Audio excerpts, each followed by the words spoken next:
All righty, we're going to start today with FY26 Period L Staff and Course Reporting Checklist. Now, from there, we're going to be moving on to exiting student, and then from there, we move on to assessment. That's the schedule for today, and I believe we have 2.5 hours scheduled for this. So we're going to go through this relatively quick, but hopefully in detail. So the first thing I want to tell you about staff and course reporting is that it starts kind of all over the place, but it really starts with the treasurers or your HR department. There are all the staff demographics, all the staff employment records are held over in their world. From their world, it's transferred into EMIS our world. Whereas we have the course and we have minimal staff information that's in our program, in our student information. But so it's kind of a mixture, and it comes together and it reports all together. So it takes a team to be able to do this.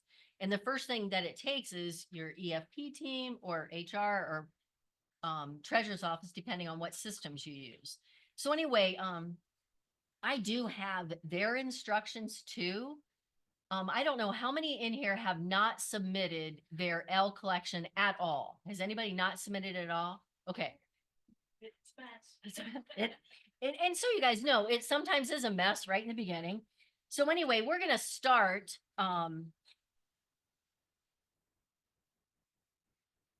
with our task 1, and that is to run the invalid subject codes. So what we're going to look at here is we're actually going to go into student information, and we're going to run, just to kind of take a real quick check at this particular thing. We're going to go to student information, EMIS, and then we're going to go to the L collection. Fancy that. That's what we're studying today. You're going to hit your verify here. And when you go to next, all you're going to pick is the third one down, verify subject codes. And when you go next there, and I don't have any idea what I'm going to see here, because I will have some. And what you're going to find here is the first thing that's kind of cool is that you can see if there's students enrolled. So you can tell if there's students enrolled in the course or not in a course. Remember, this is the test site, so it's going to look a little bit wonky. You know, you might not want to compare mine to yours necessarily, but it does give you what's going on here if there's courses that have no students in them. It also, you would want to check some of those and say, well, okay, how come these guys do not have any students in there? Or what's going on with these courses? That's just kind of a little heads up. It's not something that I would say that I run all the time, but it also gives me a lot of information if I'm receiving errors. And we'll get to those errors too. Now on our task, we also see that we get, whoops, get going here. Oh, I jumped right ahead. Sorry about that. It also, at the bottom of this page, gives you the new course codes that have come out. So EMIS subject codes that have been added for 2026. And it goes on to adding a lot of new subject codes. It also shows you what's been removed. So if you're using any of these, it ain't going to work. So subject codes that have been updated, again, these kind of things are good to follow when you're looking at your error reports.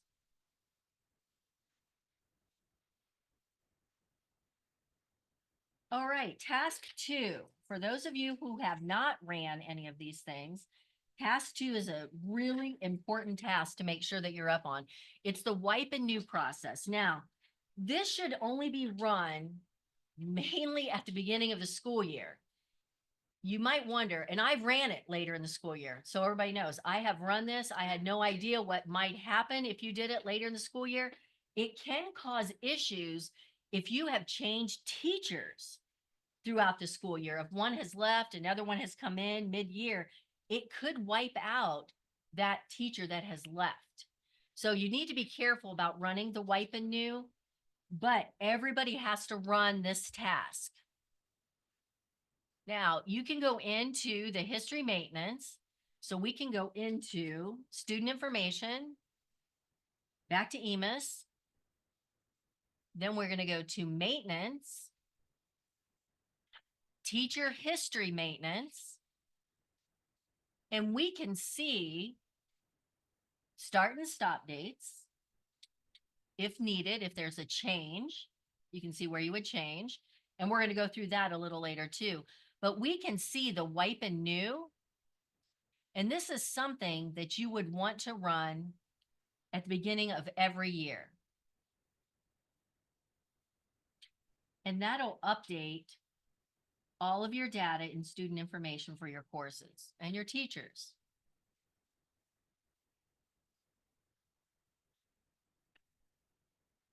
I don't know if anybody wants to run any of that. You're welcome to run that. You also can see on task 3 how you can just add missing to any teacher history record. Will save you a lot of times for anybody who would go in and manually correct these before this training. A lot of people go in and they'll, oh, I've got all these teacher history missing. I need to correct all these. You can run just this, add missing, and update them all at once if the data is all in there. Brenda? So the data has to be complete. I'm sorry, it's Tracy. Before you, Hi, Trace. good morning. So I just want to confirm if you have the green button or under finalized schedule, does that mean you've done it? If you have the green button under I'm sorry. Yeah, if you go back under wipe and new. task 2. Okay. There's a terrible lag. So see how it's the green right there? Does that mean? Yeah. It was finalized. So that means I've done You have it. some that were not finalized? No, I just have one, but Yes, it that means doesn't you've done say, it. but there's no date. No. Oh.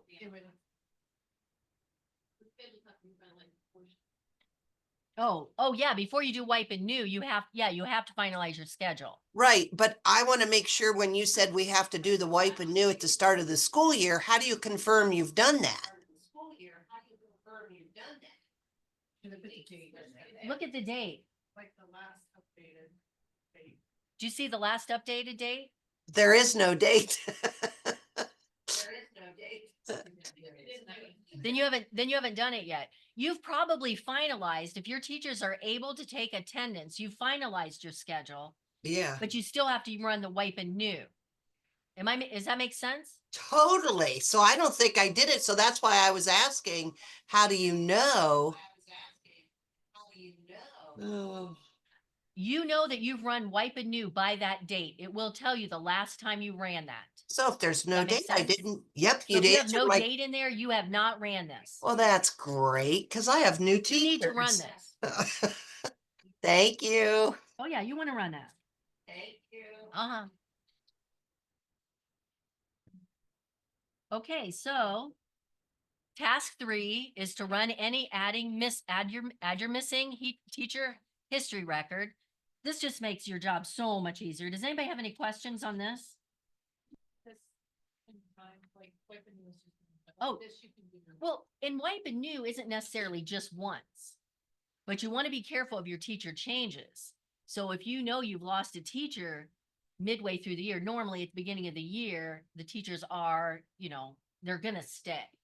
And I have ran wipe and new like after the first submission. So everybody knows. I already ran one. Yeah. So I would not run it again if you had somebody leave that was teacher of record. If they were teacher of record. He was not. Oh, so you're probably okay. Yeah. Yeah. So, and then the missing, you can run that anytime. You can run that absolutely anytime. And it will tell you when you've ran it too. So you can keep track of, oh, I just ran that yesterday. Do I need to run it again today? Or, what's going on with this? All righty.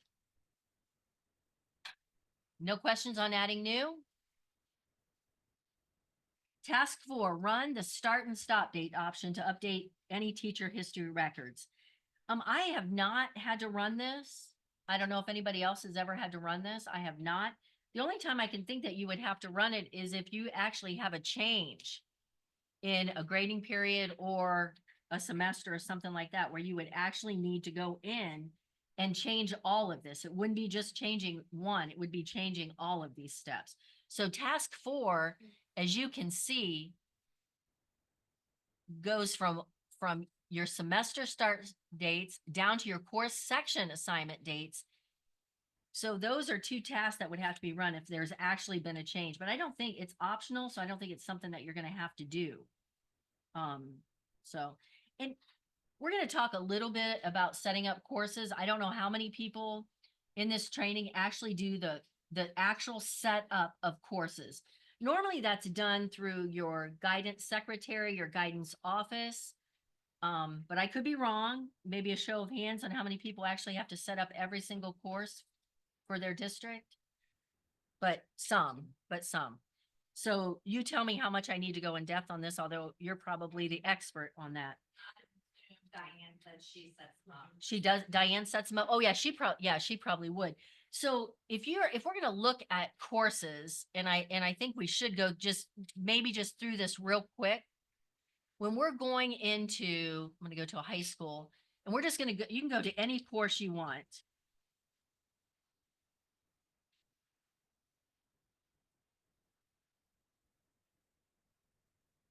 And I'm just gonna pick one. And we're just gonna look at the screens. I'm gonna pick an English course. You can see along the top there, you have a general tab, a marks tab, miscellaneous, EMIS, and our pre-co requisites. Okay, so when people are going in, they're setting all of these things up. They're not getting the errors that we might get once someone has set this stuff up. And I think that's where we come in and say, we should know just a little bit about these screens. So when you go to the general screen, this is where the guidance office or the guidance secretary would go in. They're going to set this course up with the code, everything that relates to that. How many hours of instructions? And then on down through, is it a high school credit? Is it a dual credit? What is it? So you're going to be able to at least look at this and kind of have an idea of what it means. Plus, you could always refer back to this or refer back to this with them. So when you go there, then just skip over to the marks tab. Oh, I want to hit one more thing, which I thought was interesting. The dual credit, but then at the very bottom, the NCAA course, they handle that. We don't know a lot about it, but if you turn to the next page, it does talk about what all of these things mean. So the NCAA Division I and Division II eligibility worksheets, ad hoc reports, it actually goes into a little bit of detail there. So I thought that was interesting because that's not something that I've ever looked at. Not something I probably want to look at because I don't really want to be responsible for deciding that that is a qualifier or eligibility piece. So anyway, that's on the general tab. When you go to the marks tab, which is task 6, you can see course weighted. This one is weighted difficulty level. It's a CCP course. So I have 1 credit unit for high school, 3 for college credit hours. So just understanding this just a little bit could make things a little easier for you. When you go to the miscellaneous tab, that's just what grade level. So sometimes you might get an error because they picked 9th grade here, but they've got a 10th grader in there. So does that need changed, or is it really supposed to be a 9th grade class? Now the EMIS tab is something that we probably. Some reason, I have seen that the grade level, I've seen it blank even though it's a required field. So always just double check that. Oh, that's. A lot of times that fixes the errors. Yes. And again, I have no clue how it can be saved without the grade level in there. Well, and it's strange because I did have that error one year and they had picked 9th grade and they had 9th and 10th grade in the course. It was just a regular course. It wasn't anything that would have just been for 9th graders, but when it was set up, it was picked that way and it threw an error. So that's the only reason I even say to look at this, because I did have that problem before. Now, when you go to the EMIS tab, which is task 7, this is where it really gets into the nitty gritty about setting courses up. Luckily, I just happened to pick a College Credit Plus course. So it kind of tells you a little bit about the curriculum. You're on page 12 of the handout. And so it walks through each one of these boxes. You can see that this one has a EMIS location IRN because it is a CCP course. Otherwise, it would not. You can see it's with the College of Worcester. You would not see that on any courses that are offered in your district. You can walk down through EMIS subject code. Is that the right subject code? That's also something that when you get a teacher error, is that teacher certified, licensed to teach that subject code? So that kind of gives you a little heads up there. And on down through, is there an end of course assessment associated with this? Curriculum. This one is coded College Credit Plus. But you can see that if you have AP placements, if you have OT, which is our go-to, which is curriculum not specifically covered by another option, that is almost everybody. And as you go down through, you can see all your options. You get into your CTE courses. So I think that's something just to go over. Nothing that you have to dwell on, but something that you should at least know. Is it a face-to-face? Is it an educational option? And then when you go down to student population, if it is a special ed teacher and it's an RG, you're going to get an error because that teacher's licensed in special ed. So that's another error that comes up a lot, I think, for people. And they'll go in and they'll say, if you look across the error report, it'll show, they have 10 special education students and 2 gen ed students. That has to be, and their licenses in special education. That needs to be an SE course. You can see that they did add SP and SE to that. The SE, I think, is when you have, I think that's an IEP written, and that they do go into some of that in your book, on page 12, they go into some of that. Any questions on this? I think this is where we find most of our errors, whether they're license errors, course errors. I mean, yes. We have some, we use Adventure for online class. And then we are doing this thing called Graduation Alliance, which is also online. So it's been kind of a learning experience, making sure we're all coding these things. So I'm looking at the bottom of the credit flags. Yes. So I'm wondering if on my online, because Adventure is basically credit recovery, should I be checking the R?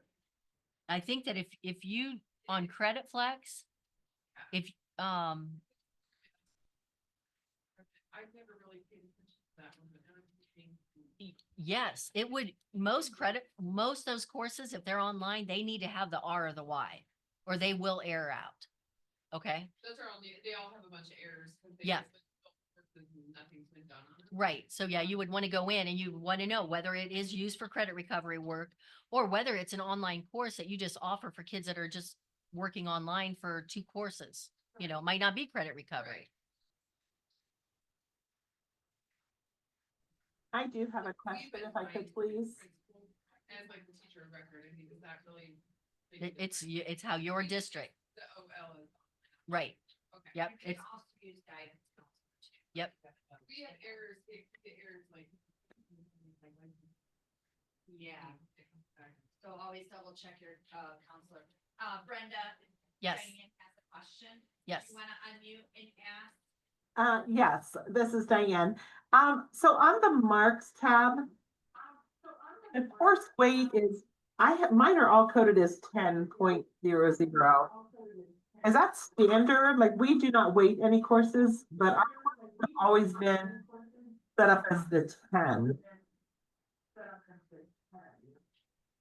I think that is I think that's just a standard that comes over. Does Okay. I honestly don't know. I've noticed that with every one of the courses I've looked at. Okay, You that's wanted to know if, on the marks tab, the course weight is 10.00. She just wanted to know why it was like that. And I think that comes over automatically. Yeah, I don't think there's anything that we don't touch that. Okay, Would only touch the weights if they're weighted. okay. Does That's, that make sense? it does. Yeah, I just wanted to make sure something wasn't coded years ago and I've never fixed it. Yeah. I can ask and get confirmation, but I mean, all of the ones I've looked at are 10 as well. So we're going to talk a little bit about the EMIS override tab, and that's task 8, page 14. I don't know how many people use this, but this is over actually in the course section piece of this. I'm gonna actually go into this piece, and that is under student information management, school administration, scheduling administration, course maintenance, course section.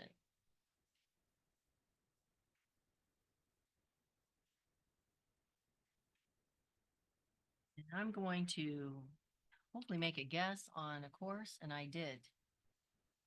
And so I'm going to search this course, and I don't have one there. To Algebra 1. Whoops. All right. And the only reason we're going to look at this, so you can see, so, if you are wondering the processes for courses, and those of you who don't set up courses, you have to build a course first. From the course, you're going to build a section that's hooked to a teacher. So there are multiple ways to go about this. But when you get into looking at these, a lot of times you'll get an error because you have a teacher that they need a section. Like you might get a question, hey, I need a section, but I need it to be a special ed section. I'm only going to have 2 kids in it. Do you really want to set up a new course and a new section for something that you already have for like Algebra 1? Well, you can go in, and if Algebra 1 is just a RG course, it doesn't have any special ed kids in it, and you want to set up one that just has special ed kids, this is where your EMIS override comes in. But if we look at this is a course section that's been set up for a teacher. You have your meeting times, you have your teacher. If there's memberships, nothing. You have your attendance, what period. Here's where your history teacher, your teacher history has to be filled in. That's where you just add them all at once. But when you get to this override tab, they can go in and they can hook it right to this and set up a course that just has 2 kids in it and then start adding kids to it. So the difference would be the subject code stays the same, the curriculum stays the same, the delivery method, but the student population may change to special ed. So that's kind of how that works. And it's also when you want to use a different start and stop date, and I have never used it for that. Has anybody ever used it for that? I've never used it for that. Again, some of these screens may be screens you guys don't even look at as EMIS coordinators, but having this manual, this step-by-step guide really helps, The other cool thing here is under teacher history, a lot of times teachers co-teach. And so you can see here that Miss Snowday, she's just a lead teacher in this. But if I wanted to add a co-teacher to this, I could add a co-teacher to this. And I would add co-teacher, the dates stay the same. However, I want you guys to look at what I've done. And this happens quite frequently. Somebody will go in and add a co-teacher. They'll leave that lead teacher in there. They both have to be co-teachers. You cannot have a lead teacher and a co-teacher.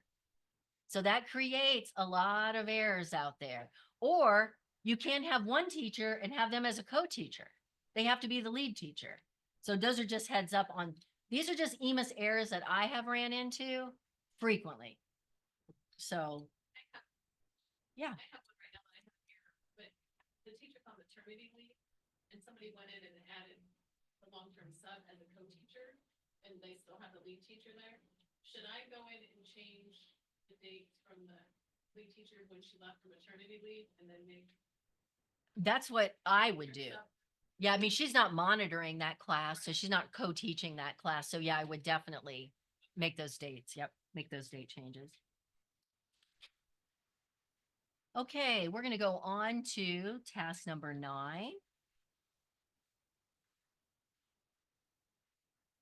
And this is reminders. If you're not doing courses, I don't want to stick on this, but all courses K through 12 must be broken down by courses, by subject. All of them have to. So, I mean, not that you guys don't know that, but one thing I want to remind you guys of is preschool courses. If you have a preschool, they must have an EMIS preschool code as a course. So that is a requirement out there. A lot of times we find that they'll put in a homeroom so the preschool teacher can take attendance, but they have to have that course code. So anyway, and they've added some new subject codes for those also. And those are, I'm sorry, student population codes for those. It talks a little bit about student itinerant services. Also talks about gifted courses. If you have a gifted teacher, and that's what they teach is a gifted course, that is, and their teacher of record, just a reminder on that you need to look at that.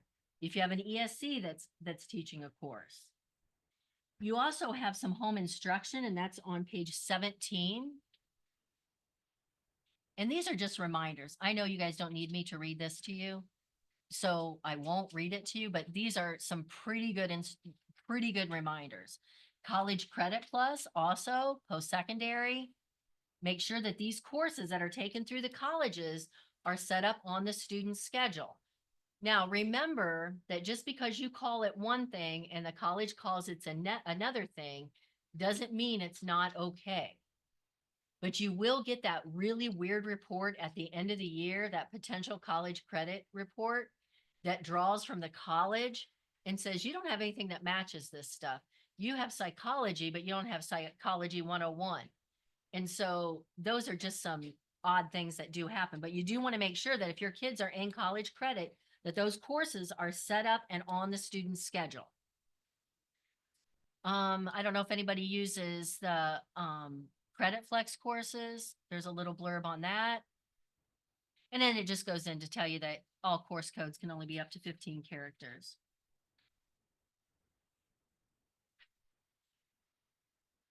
Task 10, page 18. Oh, does anybody offer driver's education? That's the first thing they start with. Oh, you do? Did somebody say they did? Nobody? Wait, you do? At the Career Center? How long has that been back?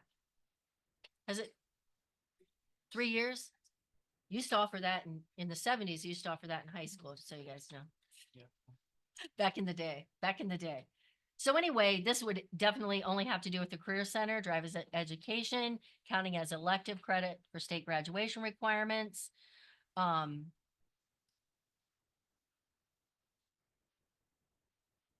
down through there, it goes in to talk about electives, English, all these things. The codes listed below are available for student information from 1819 and forward. And you want to read this because it tells you that if you use these courses, these codes, that they're going to count as an elective, not as part of math or not as part of English, which I did not know until I read this. Not that I think that we use these because we don't code those. The guidance office codes those. So anyway, I just thought that was interesting to read down through there. So, you know, if somebody says, oh my gosh, we don't have enough math, and you look at that, you could say, hey, this is why you don't have enough math credits. Page 19, it just talks about electives again. One thing that I think ODE highly recommends is that you not necessarily use those, that you use an actual math credit code, an English credit code, and then if they have too many, they'll go into the elective pile. And I think that's a safer bet. Now, task 11 is to go in and verify reportable courses. And so we're going to just do that real quick. We're just going to go to the L collection. Oh, can't be there.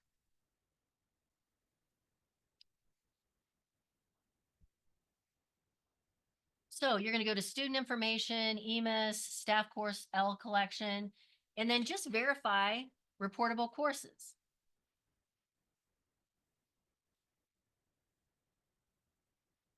curriculum, delivery method, educational option. Does anything stand out? I mean, maybe not to you unless you have an error. And the errors will be what will stand out for you when you run these kind of reports.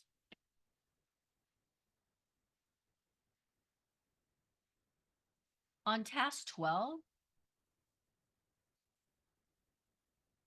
what happens to courses for expelled students? Since we no longer withdraw expelled students, this walks you through what would happen when you have an expelled student, how you're going to code them, how you're going to code their courses, what they're going to get credit for and what they're not going to get credit for. Again, it's all based on whatever your district has made as far as a decision about that student that's been expelled.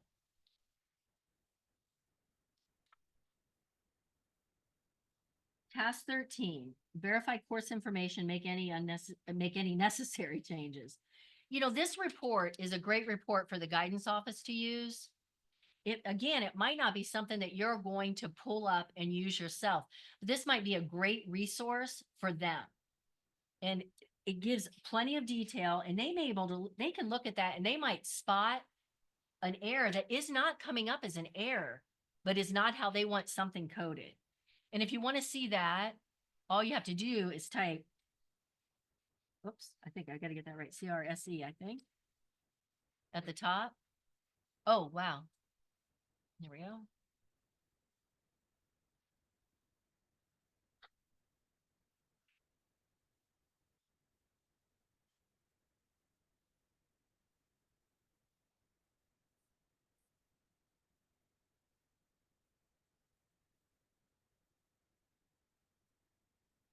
And then you go over into the management screen to be able to pick that report up. But it may take a little bit depending on how many. But it is a nice report for them to use. Mine does not have very much information. But most would have a lot of information across. Okay. Task 14. Verify all staff members have credential ID. So, and I'm not sure who puts this in. I think probably Lori, you may do that at Worcester. Do you do this piece at Worcester? Put in the staff members into the student information screen. So this is very little information that you have to put in, but if you don't put it in, you can't assign courses to teachers. Here's the other thing. When you put in their license number, that license number looks at what your treasurer's office and their screens have put together. If you're missing this, you're going to have course errors. If you're missing anything that has to do with those two files merging, you're going to have errors. And one place to look is when you look at what the license number is, and if you look that teacher up and see if they have a credential ID, they could be missing that credential ID. Sometimes we're in a hurry to get that in real quick because we want to get that teacher assigned, and maybe you don't have all the information on that yet. And so you skip that step and later you pay that price when you have to, oh, geez, I forgot that. I got to put that in. So that's task 14. Is there a report you can run with your teachers and their ID listed to see if any of them In student are information, not there? I feel like there is. Yeah. I just did it. Oh, I think the staff detail report and analytics stuff. oh, in Analytics Hub, yes, you can. Yes, you can in Analytics Hub. Okay. Yes. Just remember the I on that. Right. Yeah. Yeah, you're going to see that on, What is the name of that report? it's in the Analytics Hub. I'll just go there. And it is the staff detail, if I'm not mistaken. Is that under, Oh, it is under staff? not EMIS. oh, I went right, That's why. to EMIS. Staff detail, there we are. Nope, it's all that's there. It's all that's there. Thank you for that. Veronica, you're the one that said you ran that, didn't you? Task 15, verify and update student schedules. Again, this is done by the guidance office, but I always feel like the reason that it's in here is if you get where a student doesn't have a schedule, I mean, you could go in and verify that they don't have a schedule. And you can run this by class formatter. Again, great report for your guidance office to run this report. Great report for them. Oh, now we're going to get into some fun stuff. Task 16. We all love this report and we're going to do it. So if you haven't done this, perfect. If you have, you already know where I'm headed with this. We're going to go to EMIS. We're going to go to the staff reporting, collection L. We're going to go to verify. So for me, as an EMIS coordinator, this is where it all happens. Where it all happens, right here.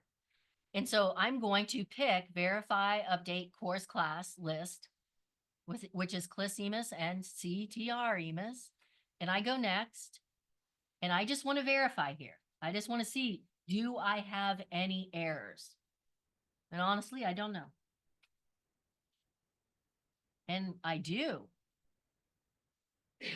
So I can go through this usually pretty quickly and start cleaning these up. Staff member must either have a social security number or a staff state ID number. Staff member is missing a state ID. So I already know that there's a staff in there that does not have their license number. So it looks like that's my biggest error, my first two. As I go through here, I think that's all my errors. Oh, no, I got one down here. I actually have a course that looks like the entire EMIS screen is not filled out. That's what it looks like. If I go to social skills, it looks like nothing is filled out there.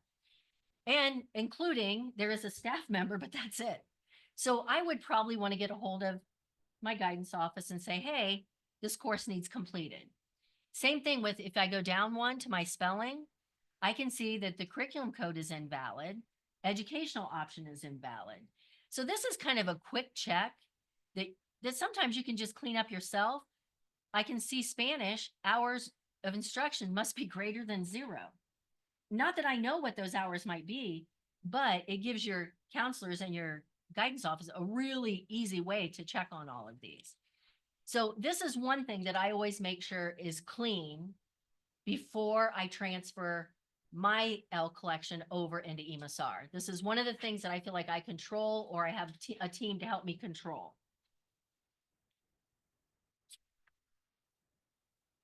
Once this is clean, or actually every time that you correct something, you have to run this in update mode. So if you go in and you correct a course and you don't run this in update mode, it doesn't fix it.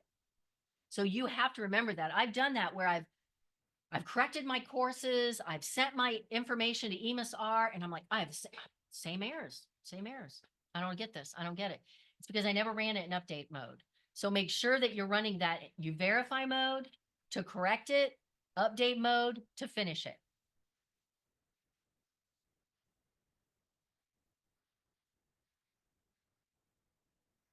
Moving on to, page 27.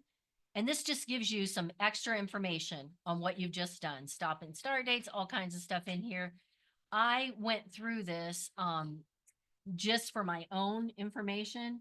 A lot of this stuff, again, I would not change a course unless I had instructions to do so. But really, I would probably have the guidance office do it unless you're the one that actually does the courses. Completely different situation then. But if you're not the one that sets these up, you always want to work with your team to make sure that you haven't changed something for whatever reason. Even though it's an error, it's better to work with them to figure out why that error exists instead of just thinking, oh, I'll just change this and that error will go away. But will it cause something else somewhere else? That's what you want to make sure, is that it doesn't have a trickle down effect. Task 18, verify vocational correlation records have been entered. I'm not sure how many people do this. I'm sure the Career Center probably does this particular task. I'm not sure if anybody else does this. I did it back in the day when we had courses that were labs and anchors and all kinds of stuff. CBI, I think I used it for. I don't believe many of us use it anymore. If somebody needs me to go over this. Is there anything on Zoom? Does anybody need me to go over this? Now, I didn't hear anything, so we're going to go to task 19. Now, Verify Vocational Mapping Records have been entered. Now, this is something that I have used. And I don't know how many people have done this, but this is when you're mapping, you have that teacher, and for smaller districts, this happens a lot, where you have that teacher that might be teaching kind of 3 courses at one time. They've got, I don't know, I'm just going to use construction. They've got construction 1 with 2 kids in it, construction 2 with 1 student in it, and construction 3 with 2 kids in it. So they really only have 5 kids. But if you set those up all separate, that teacher is going to have way too many hours, way too many hours. So this is how you correct that error. You have to map those courses that are allowable to be mapped so that that teacher, they really are only teaching at one time. They're not really teaching 3 separate sections. I mean, they are, but at the same time. So it makes it look like that teacher's got 2,500 hours when they don't. So this is where this would come in. So when you get that teacher that has too many hours, you want to look at what their courses are, what their course sections are, and can any of them be mapped together? And should they be mapped together? And that, again, the counselors would have to tell you, oh, those 3 courses are all done in period 1. Any questions on that?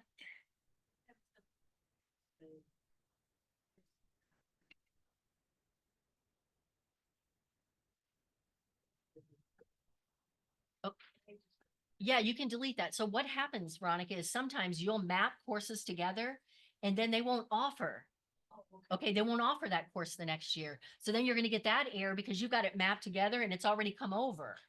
And so that means if they're not offering that one, you got to unmap it.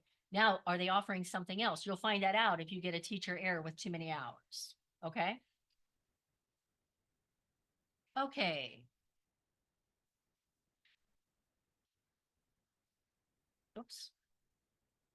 Task 20. Update student college credit values for dual credit. Again, not really something that's done within this classroom. Done hopefully in the guidance office for college credit classes, because you have to make sure that they're getting dual credit. They're not only just getting college credit, they're getting high school credit too. And again, those are things that we don't want to go in and change unless it really should go through the guidance office or who's ever setting up the courses in your district.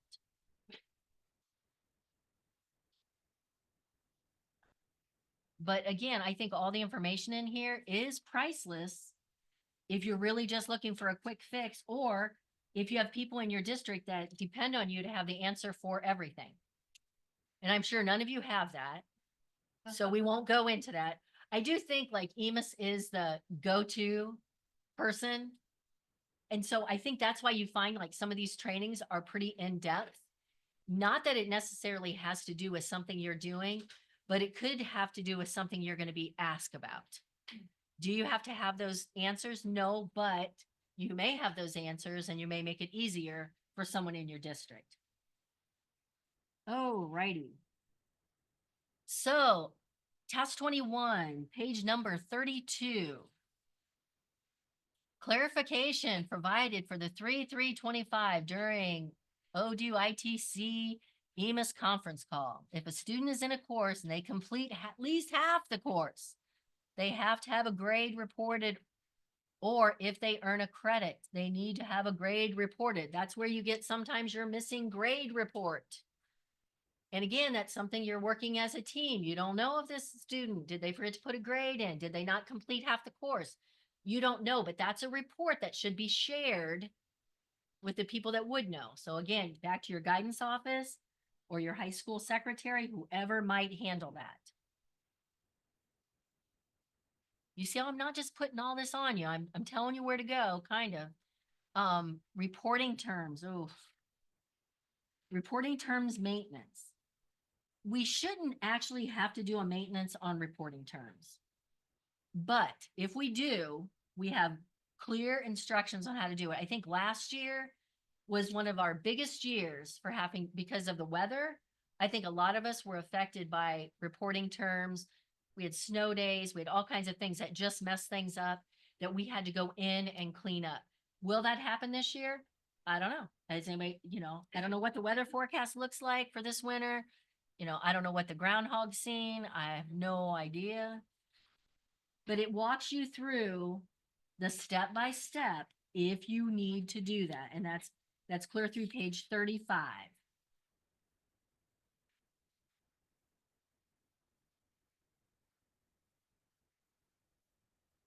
Alrighty, task 22. Run check EMIS for period L to ensure all updates have performed before transfers are performed. So this is handy because have you done everything you're supposed to do before you transfer the L collection into EMIS R? So this is something you can look at. I mean, I look at it frequently because I'm like, did I miss something? I do it a lot more at the end of the school year because I'm pretty sure when I'm getting all those error reports and that I'm missing stuff that I have not ran something. So anyway, this is very handy and it just makes sure that you are running everything that you're supposed to run before you do the transfer.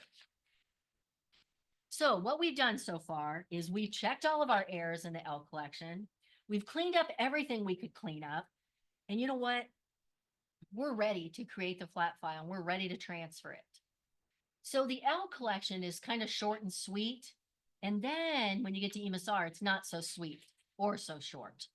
But I think that up to our point here, it's pretty clear what our job is and what we have to do and who we have to work with to get to the point where we need to get. When you go to task 23, this is where the final action happens. You're going to transfer every single thing. So if I go in here and I go to EMIS and I go to my L collection, I'm done verifying. I'm done. I'm going to transfer it. I'm going to take my chances. I'm going to transfer every single thing. I'm going to flat file transfer it to the data collector. And I'm going to hold my breath. That's what's going to happen. You guys all know you do it, all of you.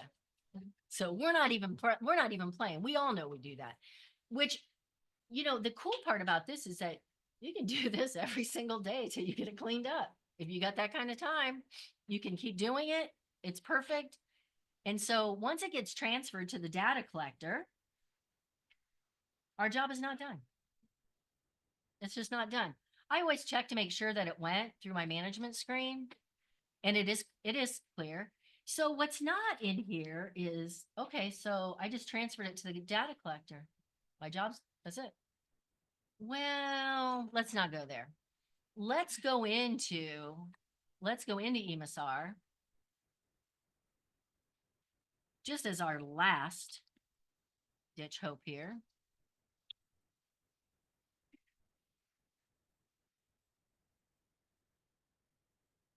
Let's just see what our next step is. I'm just going to jump on Northwestern. Hello, Kathy, if you're on. And if I go down, I can see all my collections. I can see my student at the beginning of the year. I can see the 3-year forecast, calendar collection. Hopefully you've all got that taken care of. Child outcome summary, graduation already, really? But it's out there. Exiting student follow-up, which is our next training. Our 3rd grade fall test scores, which I don't believe are done yet. Kindergarten readiness. I don't know if anybody's got into the KRA yet, but we're going to go over that in the next training after the second one. Reading diagnostic is ready. Staff and course. So right here it is. Start my collection. Now I can see that Northwestern has already submitted once, so I'm not going to start anything. I'm not going to mess them up. They've already got level 2s. So usually if I've already submitted once, the first place I go to is my level 2s. Those are what came from. I already seen the level 1s. You get level 1s when you submit and prepare. Your level 1s come in. Your level 2s are once you've sent it to ODE. I'm going to check my level 2s and I'm going to see if there's anything else that I missed in that process that I need to clean up. It's pretty early, so some of you guys might have a lot of your level 2s cleaned up, but that's where I would go with this. Is there any questions about this process? Now remember, once you do this and you find more errors, and you will, you got to go back to student information if that's where you need to clean it up, or HR to clean up staff, their demographics or their employment record. You start the process over again. They have to resubmit to you. You have to resubmit your stuff. Then you have to submit it to EMIS-R again through the L collection. And then you start this process all over again and again and again. And probably a lot.